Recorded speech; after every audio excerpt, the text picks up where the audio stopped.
اعوذ باللہ من الشیطان الرجیم بسم اللہ الرحمن الرحیم الحمد للہ رب العالمین والصلاة والسلام علی اشرف الخلق محمد وآلہ الطیبین الطاہرین اللهم صل على محمد وآل محمد وعجل فرجهم. ہمارا درس و گفتگو تھی حلقہ اولا میں تضاد کے بارے میں کہ جو تضاد پایا جاتا ہے احکام کے، مثلا بعض احکام میں جیسے وجوب اور حرمت، اور بشکل عام ہماری گفتگو تھی ان علاقات کے بارے میں جو خود احکام کے درمیان پائے جاتے ہیں، احکام کے درمیان پائے جاتے ہیں، جیسے وجوب اور حرمت کے درمیان علاقہ پایا جاتا ہے تضاد کا، یعنی ممکن نہیں ہے کہ وجوب اور حرمت ایک ہی وقت میں ایک ہی فعل میں جمع ہو جائے. ہاں اگر فعل الگ ہے تو ہو سکتے ہیں کہ ایک ہی وقت میں انسان نجس پانی بھی پی رہا ہو ایک ہاتھ سے اور دوسرے ہاتھ سے زکوٰۃ ادا کر رہا ہو. تو نجس پانی پی رہا ہے اسے تو حرام کا ارتکاب کر رہا ہے اور وہ اللہ کی معصیت کر رہا ہے اور عذاب کا یا عقاب کا مستحق ہے، اور اسی وقت وہ دوسرے ہاتھ سے زکوٰۃ دے رہا ہے تو واجب کا ادا کر رہا ہے تو وہ اللہ کا مطیع ہے اور ثواب کا مستحق ہو جائے گا. ممکن ہے یہ، لیکن صحیح کہہ رہے ہیں کہ وہ ہاکذا یتضح،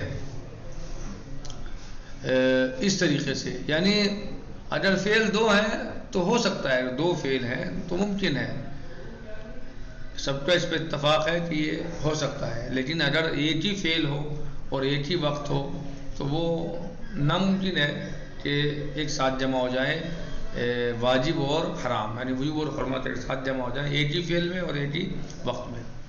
کہنا ہے وَهَكَذَا يَتَّضِحُ أَوَّلًا أَنَّ الْفِعْلَيْنِ الْمُتَعَدِّدَيْنِ كَدَفْعِ الزَّكَاةِ وَشُرْبِ النَّجِسِ. اس طریقے سے وضاحت ہوتی ہے، واضح ہو جاتا ہے کہ دو متعدد فعل جیسے دفع زکوٰۃ اور شرب نجس، دفع زکوٰۃ الگ ہے اور شرب نجس الگ ہے. یمکن یتصف احدہما بالوجوب والآخر بالحرمہ، ممکن ہے کہ ان میں سے ایک کو جو ہے وہ یعنی متصف کیا جائے وجوب سے اور دوسرے کو حرمت سے، یعنی ایک حرام اور دوسرا واجب. ولو اوجدہما المکلف فی زمان واحد، ولو چاہے جو ہے مکلف ان کو ایجاد کرے ایک ہی زمانے میں، یعنی چاہے ان کو مکلف ایک ہی زمانے میں جو ہے ایجاد کر دے، یعنی ایک ہی وقت میں جو ہے وہ ایک ہاتھ سے نجس پانی پی رہا ہے اور دوسرے ہاتھ سے زکوٰۃ دے رہا ہے، ایک ہی وقت میں اسی وقت جو ہے ہو سکتا ہے. لیکن جو فعل دو ہیں متعدد ہیں. یہ ثانیاً، یہ تھا اولا. ثانیاً وثانیاً ان الفعل الواحد لا يمكن يتصف بالوجوب والحرمہ معا. کہہ رہے ہیں کہ ایک فعل ممکن نہیں ہے اس کا کہ اسے متصف کر دیں وجوب سے اور حرمت سے ایک ساتھ، یعنی ایک ہی وقت میں، یہ ممکن نہیں ہے. اگر فعل متعدد ہے تو ہو سکتا ہے، ممکن ہے کہ وہ متصف ہو جائیں وجوب اور حرمت سے، لیکن اگر فعل ایک ہے تو ناممکن ہے کہ اس کو ایک ہی وقت میں وجوب سے متصف کریں آپ اور اسی وقت میں حرام حرمت سے متصف کریں. والنقطة الرئيسية في هذا البحث عند الاصوليين هي، اور مین جو نقطہ ہے بحث کا اصولیین کے نزدیک وہ یہ ہے ان الفعل قد يكون واحدا بالذات والوجود، کبھی فعل جو ہے وہ واحد ہوتا ہے ذات اور وجود دونوں کے اعتبار سے، ومتعددا بالوصف والعنوان، اور متعدد ہوتا ہے وہ وصف اور عنوان کے اعتبار سے. واحد ہوتا ہے وجود اور ذات کے اعتبار سے اور متعدد ہوتا ہے وصف اور عنوان کے اعتبار سے. وعندئذ فهل يلقب بالفعل الواحد لأنه واحد وجودا وذاتا، تو اس موقع پر ایسے وقت میں کیا ملاق ہوگا فعل واحد سے یہ فعل، لأنه اس لیے کہ واحد ہے وجود اور ذات کے اعتبار سے. کیا ایسا ہوگا؟ کیا یہ ملحق ہوگا فعل واحد سے؟ اس لیے کہ ذات اور وجود کے اعتبار سے ایک ہے. اور یلحقو بالفعلین، یہ یلحقو یا یہ ملحق کیا جائے گا، یہ ملحق ہوگا مثلا دو فعلوں سے. ایک فعل سے ملحق ہوگا یہ کیونکہ وجود و ذات کے اعتبار سے ایک ہے، یا دو فعلوں سے ملحق ہوگا اس لیے کہ متعدد وصف اور عنوان کے اعتبار سے. سوال ہے.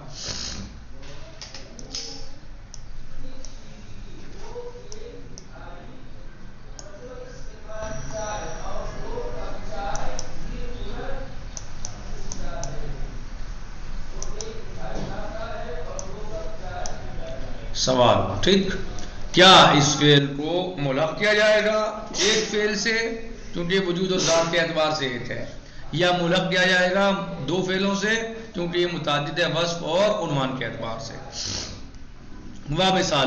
مثال ان یتوضأ المکلف بماء مغصوب، مثلا مکلف جو ہے وہ غصبی پانی سے وضو کرے. کیسے؟ غصبی پانی سے وضو کرے مکلف. فإن هذه العملية التي يؤديها إذا لوحظت، پس یہ عمل، یہ کام جو ادا کر رہا ہے، اذا لوحظت، اگر اس کو ملاحظہ کیا جائے، من ناحیت وجودها، اس کے وجود کے اعتبار سے، فهي شيء واحد، بھائی ایک انسان وضو کر رہا ہے لیکن کس سے کر رہا ہے؟ غصبی پانی سے. تو اگر اس کو آپ وجود کے اعتبار سے دیکھو تو ایک ہی چیز ہے، وضو کر رہا ہے، بات ختم ہو گئی، پانی سے وضو کر رہا ہے. ٹھیک، اگر اس کو آپ وجود کے اعتبار سے دیکھو تو کیا ہے؟ یہ ایک عمل ہے، ایک فعل ہے، ایک چیز ہے. وَإِذَا لُوحِظَتْ، اور اگر اس کو آپ ملاحظہ کریں کیا جائے، مِن ناحیت اوصافها فَهِيَ تُوصَفُ بِوَصْفَيْنِ، تو پھر یہ متصف ہوگا دو صفاتوں سے. اگر اس کو وجود کے اعتبار سے دیکھیں، ایک انسان وضو کر رہا ہے غصبی پانی سے، بس یہ عملیہ، یہ کام، اگر آپ اس کو وجود کے اعتبار سے دیکھیں تو متصف ہوگا ایک چیز سے. ایک ہی چیز تو ہے، بھائی وضو کر رہا ہے، ختم. لیکن آپ اس کو صفت کے اعتبار سے دیکھیں گا، اوصاف کے اعتبار سے، تو یہ دو صفتیں ہیں اس کے اندر. صحیح ہے. اذ یقال عن العملیہ، مثلا عملیہ کے اعتبار سے کہا جائے انہا وضو، عملیہ کیا ہے؟ وضو ہے، کر کیا رہا ہے؟ وضو کر رہا ہے. وَيُقَالَ عَنْهَا فِي نَفْسِ الْوَقْتِ، اور اسی وقت اس کے بارے میں کہا جا رہا ہے انہا غصب وتصرف فی مال الغیر بدون اذنہ، یعنی صفت کے عمل کے اعتبار سے دیکھو تو وضو کر رہا ہے، لیکن اگر صفت کے اعتبار سے دیکھو تو اسی وقت میں وضو کر رہا ہے اور اسی وقت میں جو ہے یہ تصرف ہے دوسرے کے مال میں اور غصب ہے دوسرے کے مال میں. دو ہوگی صفت، غصب و تصرف فی مال الغیر بدون اذنہ. ویقال عنہا فی نفس الوقت انہا غصب، صحیح، و تصرف فی مال الغیر بدون اذنہ. بات سمجھ آ رہی ہے نہیں آ رہی ہے؟ آ رہی ہے. یعنی اگر آپ جو ہے اگر آپ مثلا مثال کے طور پر ایک انسان وضو کر رہا ہے غصبی پانی سے، تو عمل کے اعتبار سے دیکھو، عملی کے اعتبار سے تو ایک عمل ہے، کیا کہا جائے گا؟ وضو کر رہا ہے. لیکن اگر صفت کے اعتبار سے دیکھیں، یعنی اس کے وجود کے اعتبار سے تو ایک ہے، عمل ہے، وضو ہے، وضو کر رہا ہے. لیکن اگر اس کو صفت کے اعتبار سے دیکھیں دو ہیں. وَإِذَا لُوحِظَتْ مِنْ نَاحِيَةِ أَوْصَافِهَا فَهِيَ تُوصَفُ بِوَصْفَيْنِ إِذْ يُقَالُ عَنِ الْعَمَلِيَّةِ إِنَّهَا وُضُوءٌ، ایک وضو، اور دوسرے وَيُقَالُ عَنْهَا فِي نَفْسِ الْوَقْتِ إِنَّهَا غَصْبٌ وَتَصَرُّفٌ فِي مَالِ الْغَيْرِ بِدُونِ إِذْنِهِ. وَكُلُّ مِنَ الْوَصْفَيْنِ يُسَمَّى عُنْوَانًا، اور ان دونوں وصفوں کو، ان دونوں صفاتوں کا نام کیا دیا جاتا ہے؟ عنوان. ان دونوں صفاتوں کو عنوان کہا جاتا ہے. وَكُلُّ مِنَ الْوَصْفَيْنِ يُسَمَّى عُنْوَانًا، اور ان دونوں صفتوں کو نام دیا گیا کس چیز کا؟ عنوان کا، عنوان دیا گیا ہے، کہا جاتا ہے اسے، اسے کیا کہا جاتا ہے؟ عنوان۔ وَلِأَجْلِ ذَلِكَ تُعْتَبَرُ الْعَمَلِيَّةُ فِي هَذَا الْمِثَالِ، اسی لیے اس مثال میں جو عملیہ کو جانا گیا ہے وہ واحدتاً ذاتاً ووجوداً، ایک جانا گیا ہے ذات کے اعتبار سے بھی اور وجود کے اعتبار سے بھی، عمل کو یعنی وجود کر رہا ہے۔ وَمُتَعَدِّدَةً، اور متعدد جانا گیا ہے وصفاً وعنواناً، صفت کے اعتبار سے اور عنوان کے اعتبار سے، ایک صفت ہے ایک عنوان ہے، مثلا صفت اور عنوان کے اعتبار سے الگ جانا گیا ہے۔ کس کو وضو کر رہا ہے؟ وضو کر رہا ہے غسبی پانی سے۔ وَفِي هَذِهِ النُّقْطَةِ قَوْلَانِ لِلْأُصُولِيِّينَ، یعنی جو پہلے والی مثال دی تھی نجس پانی اور زکوٰۃ کی، اس میں تو کوئی مسئلہ ہی نہیں ہے، اس کو تو سب مانتے ہیں کہ ہاں یہ ممکن ہے، ایسا ہو سکتا ہے، ایسا ہو سکتا ہے کہ انسان ایک ہی وقت میں دو فعل متضاد انجام دے دے، دو متضاد فعل انجام دے دے ایک ہی وقت میں، ہو سکتا ہے۔ ایک مثال دی کہ مثلا جو ہے وہ نجس پانی پی رہا ہے ایک ہاتھ سے اور دوسرے ہاتھ سے زکوٰۃ دے رہا ہے، تو اس پہ کسی کو اختلاف نہیں ہے۔ لیکن جو دوسرا فعل ہے کہ ایک ہی وقت میں وضو بھی کر رہا ہے اور غسبی پانی سے کر رہا ہے، اسی وقت میں وضو جو کر رہا ہے وہ غسبی پانی سے کر رہا ہے، تو ایک ہی وقت میں وجوب کو بھی انجام دے اور حرمت کو بھی انجام دے، یہ کیسے ممکن ہے؟ یہ مسئلہ ہے۔ تو یہ مثال اس کی دی۔ وفی هذه النقطة قولان للأصوليين، اور اس نقطے میں اصولین کے دو قول ہیں۔ بات سمجھ میں آئی؟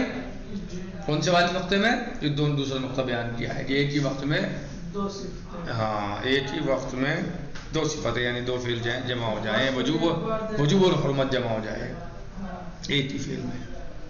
تو کہہ رہے ہیں کہ اس میں دو اصولیوں کے دو نظریے ہیں، دو قول ہیں۔ احدہما، ایک، ان هذه العملیہ ما دامت متعدداً بالوصف والعنوان تلق بالفعلین متعددین، کہ یہ عمل، یہ کام جب تک متعدد ہوگا وصف اور عنوان کے اعتبار سے تو یہ ملحق ہوگا دو متعدد فعلوں سے۔ کیا کہا؟ کہ جب تک یہ عمل متعدد ہوگا وصف اور عنوان کے اعتبار سے، الگ الگ ہوگا، دو ہوں گے مثلا، متعدد ہوں گے، ایک نہیں بلکہ متعدد یعنی بہت سے ہوں گے، تو ملحق ہو رہے دو متعدد فعلوں سے۔ فَكَمَا يُمْكِنَ أَن يُتَّصَفَ دَفْعَ الزَّكَاةِ لِلْفَقِيرِ بِالْوُجُوبِ وَشُرْبِ الْمَاءِ النَّجِسِ بِالْحُرْمَةِ، فَكَمَا، جس طریقے سے ممکن ہے کہ متصف کیا جائے زکوٰۃ کا دینا فقیر کو وجوب سے اور نجس پانی کا پینا حرمت سے۔ کیا کہہ رہی ہے؟ کہ یہ عمل جب تک متعدد ہو وصف اور عنوان کے اعتبار سے تو ملحق ہوگا متعدد فعلوں سے، دو متعدد فعلوں سے۔ جیسے یعنی اسے کیا کہا جائے گا؟ ایسا ہو گیا جیسے دو متعدد فعل، جیسے نجس پانی پی رہا ہے اور زکوٰۃ دے رہا ہے، ایسے ہی یہ بھی ہے کہ وضو بھی کر رہا ہے اور غسل پانی سے وضو کر رہا ہے، مثلا دو عنوان دیے جائیں گے، اسے دو فعل کہا جائے گا، یعنی اسے ایک فعل نہیں کہا جائے گا، اسے دو فعل، یعنی اس مثال میں جو مثال دی ہے یہ، اس میں اصولیین نے دو نظریے پیش کیے ہیں، یعنی اصولیین کے دو نظریے ہیں اس میں۔ ایک نظریہ یہ ہے کہ جب تک یہ عمل جو ہے یعنی باقی ہے اپنے متعدد وصف اور عنوان کے ساتھ تو اس کو ملحق کیا جائے گا متعدد فعلوں کے ساتھ، یعنی دو فعل مانے جائیں گے، وہ ایک فعل نہیں مانا جائے گا، کیونکہ عنوان اور وصف الگ الگ ہیں، سمجھ جائے، ٹھیک ہے۔ مادامت متعددہ، جب تک یہ متعدد ہے بالوصف والعنوان، عنوان اور وصف کے اعتبار سے تو ملحق کیا جائے گا دو فعلوں سے، ٹھیک۔ بات سمجھ میں آئی یہاں تک؟ کہہ رہے ہیں کہ آدوما نازل عملیہ مدامت متعددہ، جب تک یہ عملیہ متعدد وصف اور عنوان کے ساتھ تلحق بالفعل متعددین، تو پھر اس کو ملحق کیا جائے گا دو متعدد فعلوں سے، الگ الگ فعلوں سے، دو متعدد فعل، دو الگ الگ فعل، یعنی وضو الگ ہے اور غسل کرنا الگ ہے، غسبیت الگ ہے، ایک فعل وضو کرنا، ایک فعل غسل کرنا۔ فَكَمَا يُمْكِنُ أَن يُتَّصَفَ دَفْعُ الزَّكَاةِ لِلْفَقِيرِ، پس جس طریقے سے ممکن ہے کہ متصف کیا جائے زکوٰۃ کا دینا فقیر کے لیے وجوب سے اور شرب ماء النجس حرمت سے۔ ایسا نہیں پڑھا آپ نے پہلی مثال میں؟ پہلی مثال میں پڑھا نا آپ نے، تو جس طریقے سے وہاں ممکن ہے اسی طریقے سے یہاں بھی ممکن ہے کہ دفع زکوٰۃ جو ہے وہ وجوب سے جو ہے وہ ملحق کریں یا متصف کریں، اور شرب ماء نجس جو ہے وہ حرمت سے متصف کریں، تو دو فعل متعدد فعل ہو گیا الگ الگ. صحیح. اسی طریقے سے اس میں دو متعدد ہو گئے، ایک غصب کرنا اور ایک وضو کرنا. واضح ہوا؟ کذالک یمکن ان یکون احد وصفی العملیہ وعنوانیہا واجبا. اسی طریقے سے ممکن ہے کہ عملیہ جو ہیں وصفی العملیہ عملیہ کی صفات میں اور اس کے دونوں عنوانوں میں واجب ہو، وہ عنوان الوضو. مثلا جو ہے ان کے دو صفتوں میں سے اور دو عنوانوں میں سے ایک عنوان واجب ہو، وہ کیا ہے؟ وہ الوضو، وہ وضو ہے. والوصف الاخر حراما، اور دوسری صفت جو ہے وہ کیا ہے؟ وہ حرام ہو، وہ عنوان الغصب، وہ غصب ہے. بات سمجھ آئی؟ صحیح. ممکن ہے کہ ان دو وصفوں میں سے بھی ایک عملیہ جو ہے مثلا واجب ہو، یعنی ایک واجب ہو اور ایک جو ہے وہ مثلا غصب ہو. وصف ان یکون احد وصف العملیہ وعنوانہا، اس کے دو وصفوں میں سے ایک جو ہے وہ واجب ہو، وہ عنوان الوضو، وہ وضو کا ہے عنوان ہے. والوصف الاخر حراما، اور دوسرا وصف جو ہے وہ کیا ہے؟ وہ حرام ہو، وہ عنوان الغصب، وہ غصب کا عنوان ہے، غصب یعنی. وهذا القول يطلق عليه اسم القول بجواز اجتماع الامر والنهي، اور یہ وہ قول ہے جس پر اطلاق ہوتا ہے اس نام کا، کس نام کا؟ القول بجواز اجتماع الامر والنهي. یعنی کیا کہ قول جائز ہے جمع ہونا امر و نہی کا ایک ساتھ. یعنی یہ کہا جاتا ہے اس قول کو، کیا کہا جاتا ہے اس قول کو؟ بجواز اجتماع الامر والنہی. یہ ہے، یہ نظریہ ہے. بہرحال تو یہ اسے جو ہے وہ اس پر نا اطلاق ہوتا ہے کس نام کا؟ القول بجواز اجتماع الامر والنہی. یعنی ایک ساتھ جمع ہو سکتے ہیں یہ دو فعل، کس طریقے سے کہ جو ہے ان کا جو ہے ہاں ان کا عنوان جو ہے وہ الگ الگ ہے. تو کہنا ہے کہ ان کو ملحق کریں گے ہم، جو ہے وہ دو فعلوں سے ملحق کریں گے، دو فعلوں ہی سے ملحق کیا جائے گا ان کو. تو اس اعتبار سے یعنی وضو کے اعتبار سے وجوب اور غسل کے اعتبار سے حرام ہے، حرمت مثلا، اس طرح جو جمع ہو سکتے ہیں. اور یطلق اس پر جو اطلاق ہوتا ہے اس نام کا، کس نام کا؟ القول بجواز اجتماع الامر والنہی. یہ کہا جاتا ہے اسے جو ہے وہ اصولین کی اصطلاح میں امر و نہی کے بارے میں، امر و نہی میں سے اس طریقے سے کہا جاتا ہے. ٹھیک، خیر، آج اسی پر ہم اکتفا کرتے ہیں. باقی دوسرا قول اور دوسرا نظریہ انشاءاللہ وہ کل آئے گا، قول الاخر انشاءاللہ غداً صحیح. والحمد للہ رب العالمین. السلام علیکم ورحمۃ اللہ تعالی وبرکاتہ. فی امان اللہ. خدا حافظ.